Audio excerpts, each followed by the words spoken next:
So, all right. So we had a little technical difficulties. Was able to solve that. So listen, welcome everybody. This is Massive Action Monday. You are able to actually hear me now, which is a great thing. Um, I got a lot to share. If you've seen the description, you saw the information. I really want to go ahead and just dive right into the conversation because man, there's some stuff that I think all of us are learning about. I would say in some respects, and in some ways, like things that we're diving into. If you're on here and you're live and you hear me, just put hashtag Massive Action Monday down in the chat. Man, I cannot wait to kind of walk through some of this stuff because what I'm about to share with y'all today is really just things that I learned. Some of you, if you haven't had a chance yet, in the description, I kind of gave like a little bit of reference of some of the things that I'm going to be talking about because, man, let me tell you, this whole conversation of quiet quitting has gotten real. Like it's really gotten real. So we're going to talk about that. I also want to kind of cover, and I'm going to show you how a few of these things tie together too. Like some people do not understand, the quiet quitting thing is really happening. And not only is it happening, but it's starting to spread. So I want to kind of give some life and some thought to this. I really want to kind of help you understand like what's actually going on. The other thing that we're going to do is I'm actually walk you through a little bit of steps like what can you do?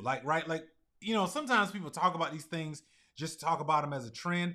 I really want to talk about them from the standpoint of like, what could you be doing right now as a result, right? So let's get to it. And we're actually going to cover a couple of different things that I've noticed while we have this discussion, and I'm going to show you exactly what I mean here in a second. I'm getting things uploaded on the scene. So while I am doing that, I want you to be ready. Like grab your pad, grab your pen. Just know it's about to go down, like in a major, major way. So that is a good thing. And let's get to it. Okay, I think everything is up running now. Before it wasn't, so I was just making sure. Like, hey, is everything on point? Like, are we missing anything? So good. Okay, everything is up and running now. We are good to go. All right. All right. We're in here. So check this out. There's an article that was written in CNBC, right? And the article covered like this guy's journey on how in the world he actually ended up getting to $1 million in net profit, like net in his savings. And this is while he was working his day job, right? And then he actually quit, him and his wife. And then recently he's actually done an article where he shared like some of his thoughts. He shared some hard truths. And I thought this would be a great time to have these conversations because I think a lot of times some of these discussions we just don't like, we kind of sweep under the rug. We don't really talk about them out loud, right? So what I'm going to do is I want to make sure that we not only talk about these things, but we're going to have a really good in-depth discussion. So while you are here, what we're going to do is we're going to make sure that everybody now can hear me. This is great. And for those of you inside of my Facebook group, hey, make sure you shout out yourself. Shout out somebody in the group right now. Let them know that we are here. And if you're in, Facebook, if you're in YouTube, if you're on LinkedIn, let us know you're here. We want to make sure that we talk to you. All right, so let's get to it. Here's the most interesting thing about this conversation. So this gentleman, his name is Steve. He's 35 years old, okay? And at 35, he did the unconventional thing, okay? He left his day job, all right? Now, when he left his day job, him and his wife left, and one of the cool parts is that because they left, he was able to like back out and share some of his like understanding, share some of his thoughts with the world. And he's done that. And I thought, man, we need to talk about it. So I want to share with you guys, like, I'm gonna pull up his article, and I'm gonna share with you some things that kind of hit home for me as I read his article and what he was able to share. Okay, so let's pull up this article real quick. Here is the article, y'all. It says company loyalty will make you poor. That's the opening headline, right? Company loyalty will make you poor. And what was interesting about this conversation is that I didn't realize some of the things that he covered until like you really start paying attention. Like if you've built the business already on the side, or you're still building it, or you've built a full business and you're running full time, some of these things are going to definitely resonate with you. So this article is in the CNBC. The link is in the description below, so you'll be able to see that. But I want to show you like how interesting some of these conversations end up being just around this idea of quiet quitting and how this relates to this story. So it says company loyalty will make you poor. Early retiree credits his 1 million net worth to these 7 unpopular opinions. Okay. So we're going to dive into these. All right. So the first one says company loyalty will make you poor. If you're not switching jobs regularly, you leave money on the table. Taking a new position at a different company is one of the best ways to get a substantial raise. I tend to agree. I switched jobs 5 times in the span of 14-year career and got a 15 to 20% raise each time. This increased my salary well above inflation. Employees were due whatever is in their best interest, and employees should do the same. Now, let's just start with that first one there, because there's a whole lot of meat on this bone, and I want to make sure that we talk about this. All right. So here's the first thing that I found real interesting about this conversation. The first thing is this: he mentions company loyalty will make you poor.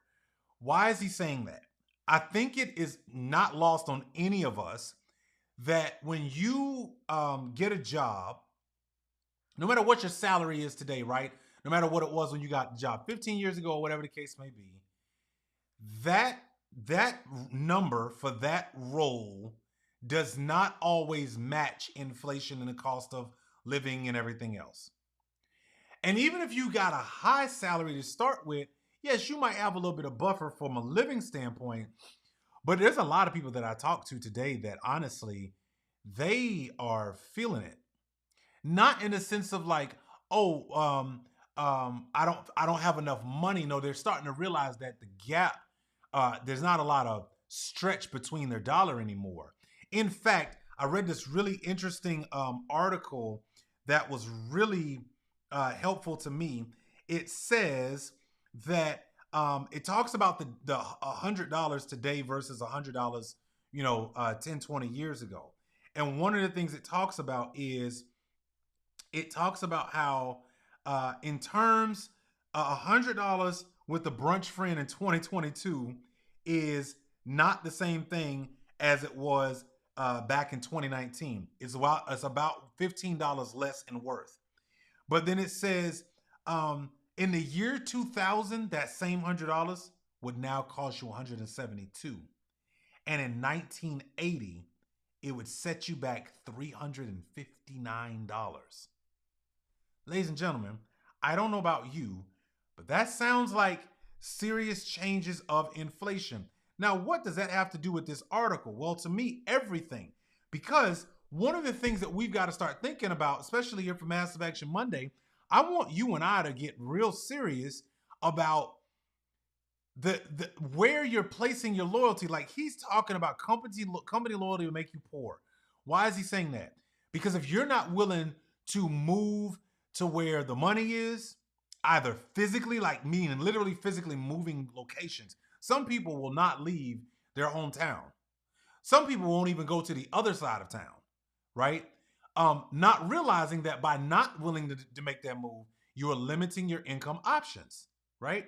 Even if your income is pretty nice, you're still limiting your income options. So when you have this company loyalty, from his perspective, what that means is you're going to cut yourself off from all these opportunities because you won't even look outside of the job, right? You won't even look outside of the company. So the first piece of advice that I want to give all of us is start to dream again. Be open to having outside conversations and ideas about where your skill set may actually lie. What some people may be interested in hiring you, but if you're not actually out there thinking about and talking with people who have the same, like, the same skill set. Some people literally have your same skill set, but they're making more money than you. And I guarantee you a lot of it is because they were willing to do something like potentially move to another area, right?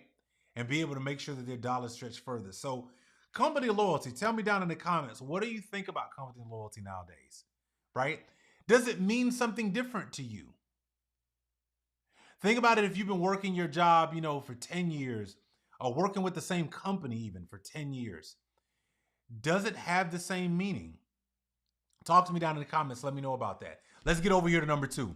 Number 2, he says most millionaires are self-made. Interesting conversation.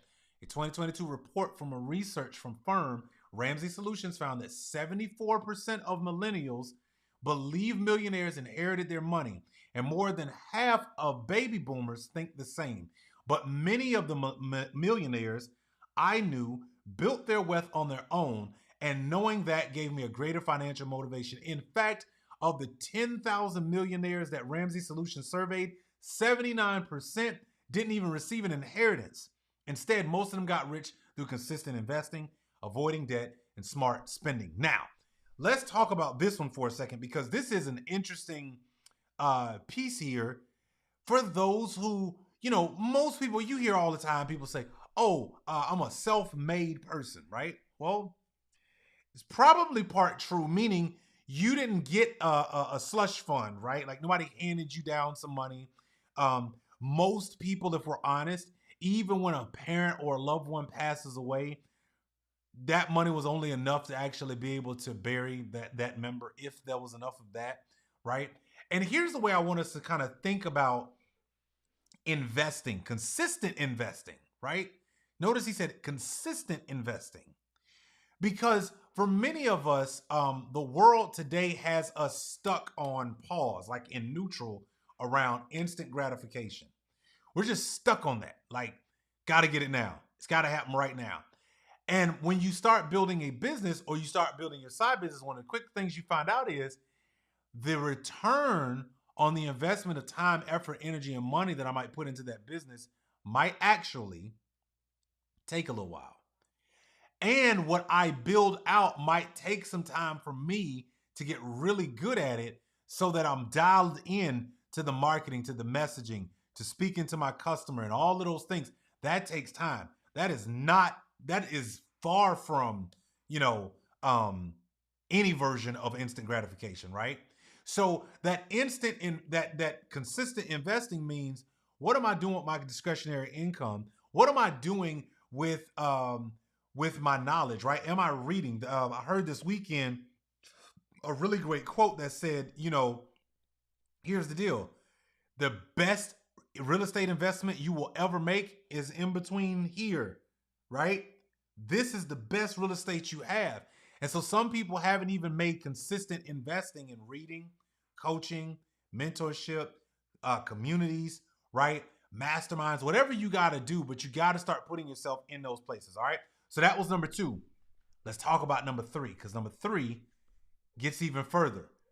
Listen, I'm going to tell you, this conversation right here, this is a good one. And I want to hear your thoughts in the comments about this.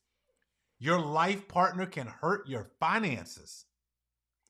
Many of my friends got married young, in their early to mid 20s, and now a big point of their relationship tension for a lot of them is money related. Like opposite spending habits or an unwillingness to have money conversations. I choose to wait until I found until I found someone who I shared the same financial values, and it was one of the best life decisions I ever made. Getting on the same page about finances with a partner might not be the priority for most people, but it was for me. Today, I have a supportive spouse who is just as enthusiastic as I am about investing and living a frugal lifestyle. Listen, anytime that inflation pops up, anytime um, we start having conversations about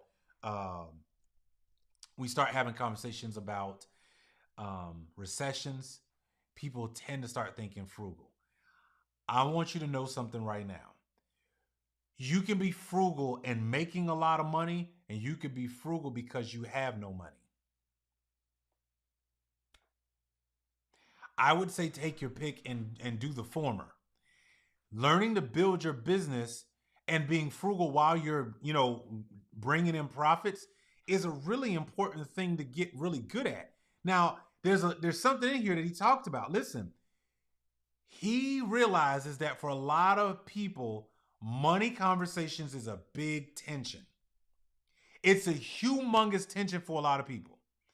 So here's what I'm going to tell you that I would highly suggest you do when it comes to your relationships, your friends, your the intimate relationships you have with your spouse, your husband, wife, girlfriend, boyfriend, the relationships you have with your family, and the relationship you have with your friends.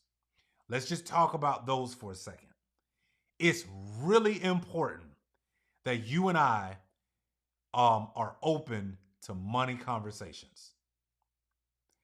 I'm gonna tell you, I think that part of the downfall for a lot of people is we're not willing to have the tough conversations that are necessary in order to be able to move our lives forward. Because so we let fear dictate whether or not we're gonna have like certain conversations.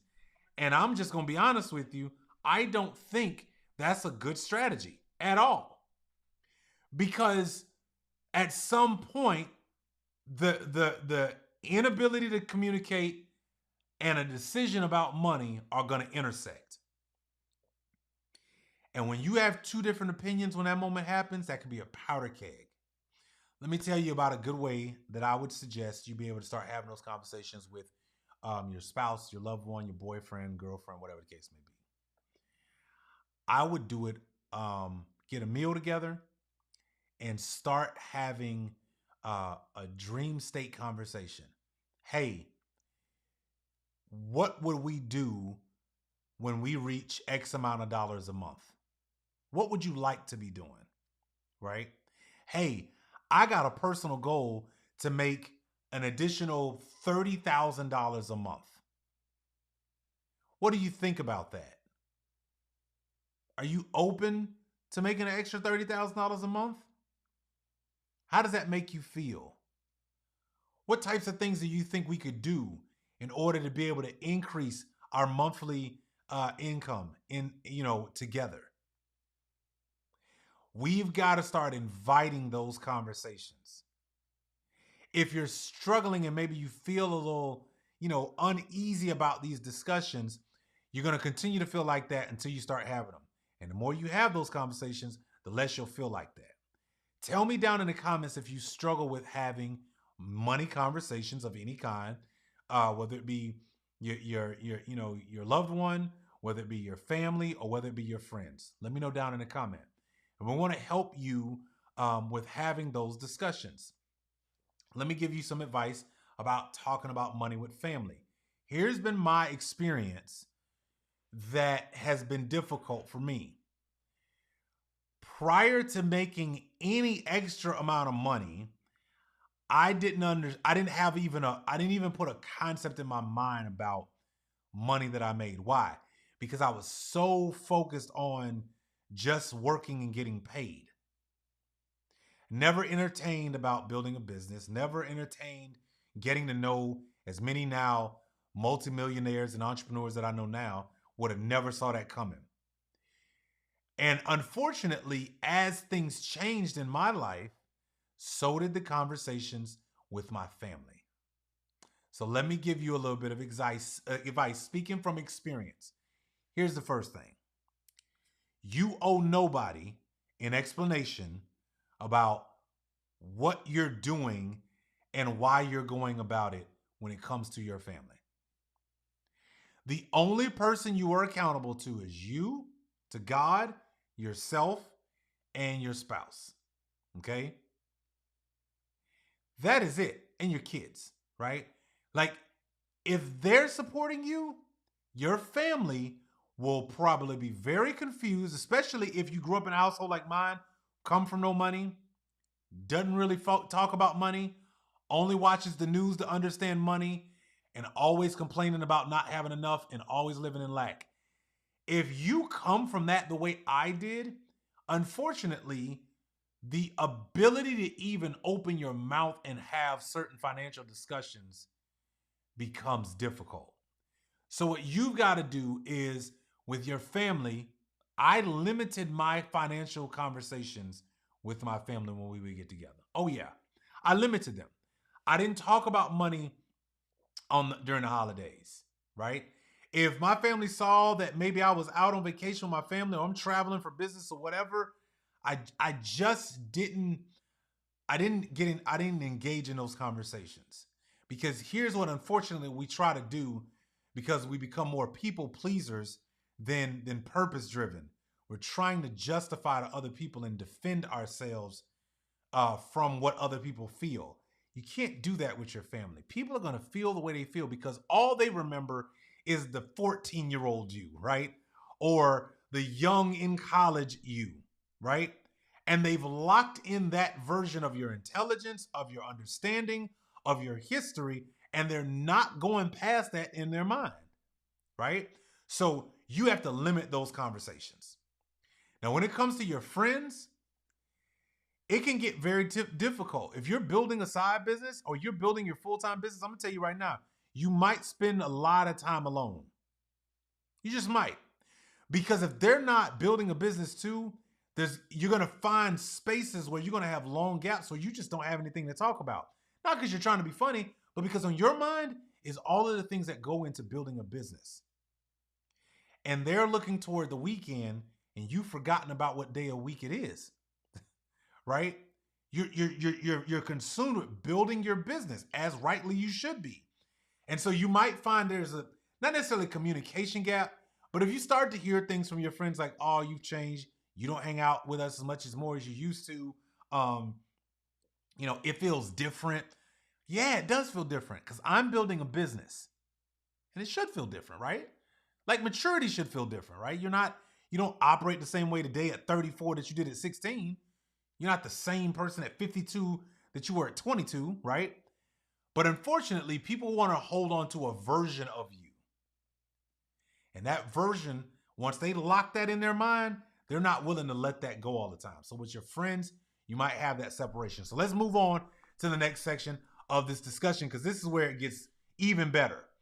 So he says you don't need to hustle 24/7. You might think that hustling will make you rich faster, but it also means you having less time to take care of your body. And no amount of money is worth neglecting your physical and mental health. To grow your wealth, you don't always need to be moving, producing, and working. I'm going to state that again. To grow your wealth, you don't always need to be moving, producing, and working. Prioritizing things like sleep, exercise, and proper diet give you the opportunity to refuel for the next day. I always put my health first, and as a result, I feel happier and much more energetic, productive, and creative. Now, can we have this discussion? Because this one right here is one that I struggled with for a while, and I'm still navigating my way through this. Because in my mind, if I'm laying down or doing something else and not working my business, I'm being lazy. Even though I probably could have gone like 10, 12 hours straight, eventually I start feeling guilty for stopping. Or because the list of things that need to get done becomes so long, especially if you're a solopreneur or you're managing a few different things and you've outsourced some stuff, it's like it never ends. Let me give you a little bit of advice that has helped me tremendously when it comes to building out a business for yourself. Here's the first thing. You're never going to get it all done every day, all day. Ever. So relieve yourself from the pressure of thinking that you have to. Second thing, your brain cannot handle focus on that thing 24 hours a day. I'm saying like mentally, it's impossible. Psychologically, it's not good, right? Physiologically, like sitting all day is not good, right? So one of the cool things that happens as a brain hack for productivity that you can do is, number one, what's really helpful is like breaking that moment in your brain and go do something else, right? So for example, for me, I work out every single day. That hour or hour and a half, I would almost call it like 2 hours, but because I like got to get dressed, I got to get to my trainer, I got to work out, I got to drive home, I got to shower, right, get ready, and then get back to it. That is the best break for my brain because I'm putting my physical body under controlled stress. I'm also I'm putting my eyes and my brain in a different environment. So now my brain has to wake up and I be alert on what I'm doing, right? And then three, I'm because I'm in a different environment, I'm not actually like thinking about those things.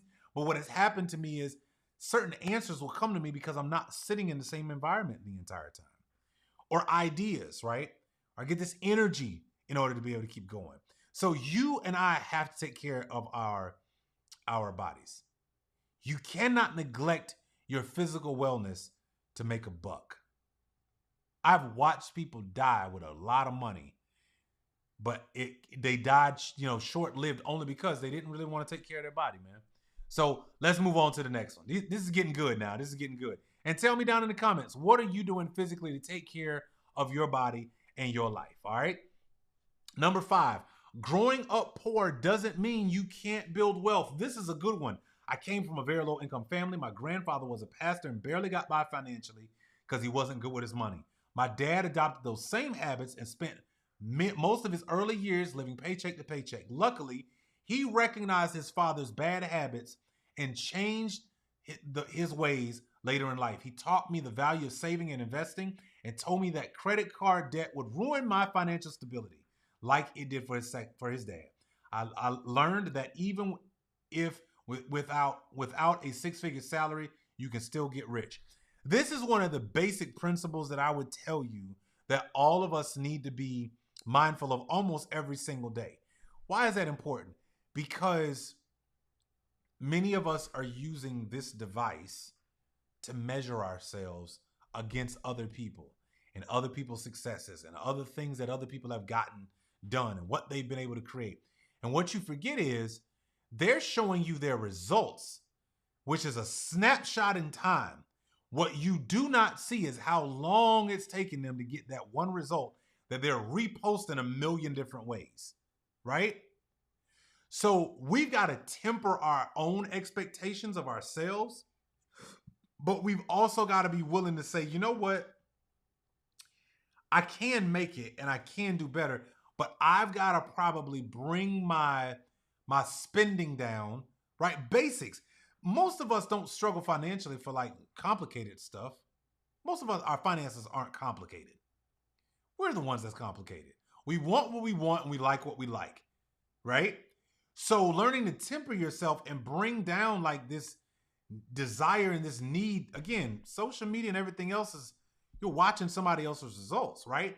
Like our job is to find the ways to say, okay, how can I like live a rich lifestyle, but I don't have to have a lot of money. There are people who literally save 20% of their income so they can travel and go where they want to go and not have to worry about it and have to put on a credit card. That's great, right? You've got to figure out what that balance means for you, right? So let's get to number 6. This one is going to rock a lot of feathers. If you haven't read this article, it's a really good article. A prestigious degree doesn't guarantee wealth. While your degree can help you get your foot in the right door, it is what you do after you graduate that makes the real difference. I didn't have a fancy degree at an Ivy League. I saved up an emergency fund and invested at least 10% of my income early on. Over the years, it helped me create a comfortable retirement lifestyle. My best advice is to look for less expensive options, perhaps paying in-state tuition at a school that has a great program in what you're interested in. Then take advantage of the alumni network and job placement opportunities from there. Listen, I think we're at a crossroads when it comes to education and traditional forms of it. I think that the push with our children, the push with ideas of listen, you got to go to school, you got to go to school, you got to go to school, you got to get all straight A's, straight A's, straight A's, straight A's, straight A's, and statistics even show that a lot of the people who own companies and build businesses typically were average C students, but the A students work for them, right? But we've pushed this narrative of like, hey, you gotta get this job, you gotta go to school, and that school debt. I mean, yo, now the school debt on average. Let's look up the school debt on average. So we're gonna look up the school college debt on average. The college debt on average among students in the United States. Let's see, when is this? The average debt is $39,351. The average monthly student loan payment is $393. The total student loan debt is $1.75 trillion. 43.2 million people own student loans. And the borrowers who listen to this. Let me show you this. Check this out. This is crazy. Look at this. The borrowers who owe over $100,000 or more are 2.1 million people. So what we got to start doing, let's go here. Student loan debt statistics, right? Let's look at what we're talking about here, right? Like here they are. Then we can break it down by state, right? Like we can see by state what is going on, right? District of Columbia is 55,000, right? Let me look at here in North Carolina. What is it? $37,000 here in North Carolina. Now why talk about this? What is going on with education? Well, technology is going on with education. People can learn certain skills faster now. They don't have to wait 4 years to learn a skill, right? The piece of paper, whatever your side is on, either you're for it, saying, yo, that validates that person and that validates something that, traditionally happens in your house, then okay. For some people, that does not validate their child at all, right? Like, for example, I know people who literally have millions of dollars and their kids are going off to school, but those kids already know that piece of paper doesn't validate me. We already have money, right? Like, meaning as a family. I just ran into a gentleman this weekend, brilliant man when it comes to investing, and his son is going into the 9th grade, but he's not going to the 9th grade. He's taking a gap year in his freshman year in high school because his dad has built a big business in investing, and he's going to get real world education on learning how to invest. So he's taken the entire year to learn how to invest. My point is, y'all, is that I think we're at a crossroads where traditional earning and traditional learning and what it meant to get that piece of paper is in direct conflict with the technology, the information, the access to that information, and the ability to learn something now and then go execute and earn, right, faster than 4 years. I think that's where we're at a crossroads, right? And you've got to decide what that means for you. Tell me down in the comments, like what does that crossroads look like for you? What are you, if you got kids, what's kind of the conversation in your house with that? All right, let's get back to our conversation here. That was number 6. Number 7, this one is a good one. Your passion won't pay the bills. Rich celebrities will often tell you that they achieve success by following their passions, but that doesn't work like that for everyone. It is easier for most of us to earn a living through our strengths than our passions. Our passions tend to be more creative, and it is usually harder to earn a high salary in a creative field. My hobby was photography, but I chose a career in software development because it was what I was good at. The salary difference between those two career paths are drastically different. Now, as an early retiree, I'm actually able to enjoy and spending time more on my passions. I will tell you right now, that is probably one of the best places that I've seen of a conversation in words to really end that portion of the conversation on, because the narrative is out here, y'all. Just Go with what you're passionate about and just go after it. But what if my passion don't pay the bills? I've got to actually go get a skill that I can be paid for. This is the reason why having a daytime job is necessary. Some of us need to ensure that we've got a steady flow of income coming in that takes care of our normal everyday lifestyle while also helping us to invest in building out our business. And there's nothing wrong with that. Please stop listening to people that make you feel bad for having your job. You're not wrong. You're right for what you were doing, for what you were trying to accomplish in your home. The difference is it just might mean it takes you a little longer. So, right? But don't feel bad because you have a day job and you're, thumb flicking through your social media, what other people or results they're doing. Well, guess what? That was one time in a moment, right? That doesn't mean that's their everyday lifestyle. It's just doctored up right that way, right? Like it's curated to look like that, right? So now let's wrap up this conversation, right? Because what does this have to do with quiet quitting? Well, one of the most interesting things about this whole idea about quiet quitting, and I mentioned this in a video about a month ago about quiet quitting.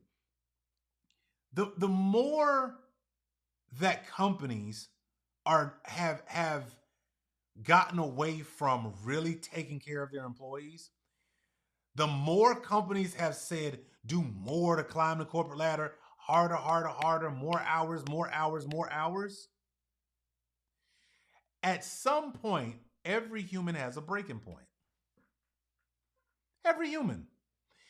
You can't keep running at that pace that long, that hard, and think that you're like it's never going to end. I think corporate America has had a wake-up call.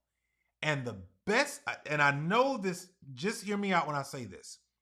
The best thing that ever happened for those of us who have a corporate day job was COVID. Best thing ever. Because it caused us to stop and ask ourselves an honest question. What is really important? Now, for those of you who feel like you've been quiet quitting, and tell me down in the comments, it's just us, but just be honest. Like, you quiet quit a little bit? Like, are you struggling with showing up with that same fervor to the job the way you used to, right?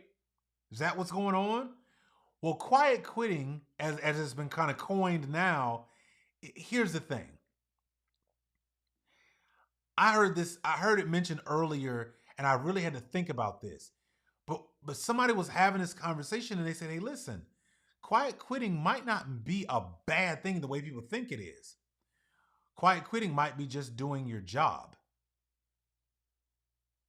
And I had to think about that for a second. Like, what do you mean just doing your job? Well, if we're honest, many of us have gone so far above and beyond for our jobs. So many of us have fought for relevancy when we saw layoffs coming around the corner, when people were getting laid off left and right. We do so much at our jobs to stay relevant. And we'll pick up more than we should. And what happens is we make the norm abnormal. We make the abnormal normal. Let me tell you what I mean. I'll give you a perfect example. I remember at my job, one time I'm traveling a lot, for my role, and I finally started having to take, the lifestyle got so demanding, I had to take my laptop with me.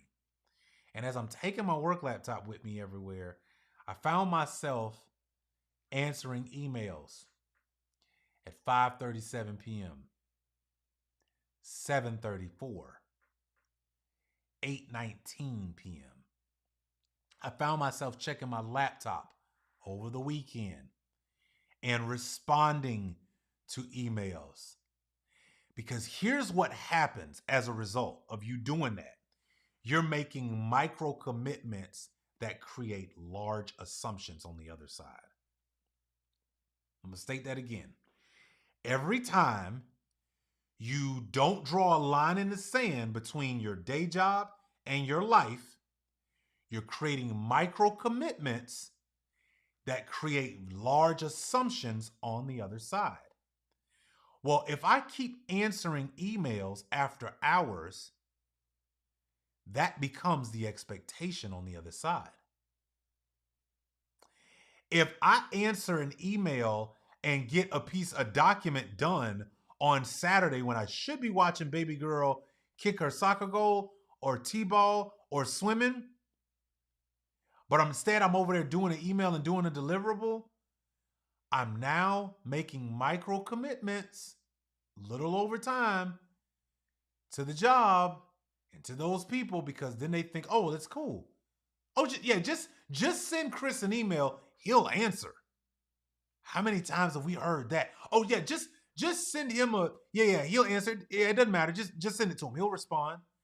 Or on the other side, you get to a meeting the next morning and somebody's saying, hey, I sent you an email, but you never responded. And then you go look at what time they sent the email. Oh, it was 10:30 at night. Huh. Okay. Right? But because you've been making micro commitments all the way, people tend to make that a norm. So what we've got to do is we got to do a better job of building boundaries and saying no. So I understood what he meant when he said that quiet quitting was just doing your job. He means like just do your job, but we're starting to get to a point where we're getting away from this. Go the full extra mile, do all that you can. Yeah, I don't know if that's what people are feeling anymore. And employees, no matter what level of employee you are, junior level, mid-level, senior level, executive level, COVID happened, and one of the things that happened is it put people in a space where they had to stop and ask themselves, the 80 hours that I'm putting in a week at this job, how much time have I lost with my child? I remember last story, I remember my wife telling me this story before we got married. We have a blended family. And so before we got married, she told me this story one time about, she's busy with the job, traveling, this, that, and, she's the only female executive, for the company. And so they have other assumed demands on her that they don't have for the other male executives, right? And one time she was traveling so much and doing so many things that she just wasn't around for the kids. And she said one day she walked in the house and she had an epiphany. I don't know what my son's favorite color is. I don't know what he likes to do, because I've been missing everything. And she said, I don't even know who this little human is.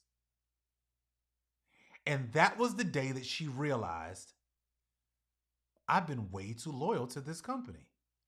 I don't even know my kids. And how many of us are doing that? Again, micro commitments over time make large assumptions on the other end for everybody else. How many of us are doing that over time? And we wonder why eventually you're like, how did I get here? Well, it's because we didn't set good boundaries. So what I hope is, number one, go to the link in the description, go read that article. I've provided some other links to some other conversations around this quiet quitting idea. And here's what I'm going to say. Just search yourself. If you're working your day job still and you watch this video, search yourself.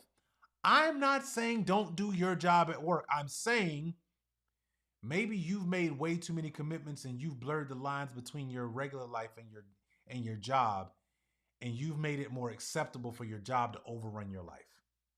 I don't know, but I think it's worth the conversation.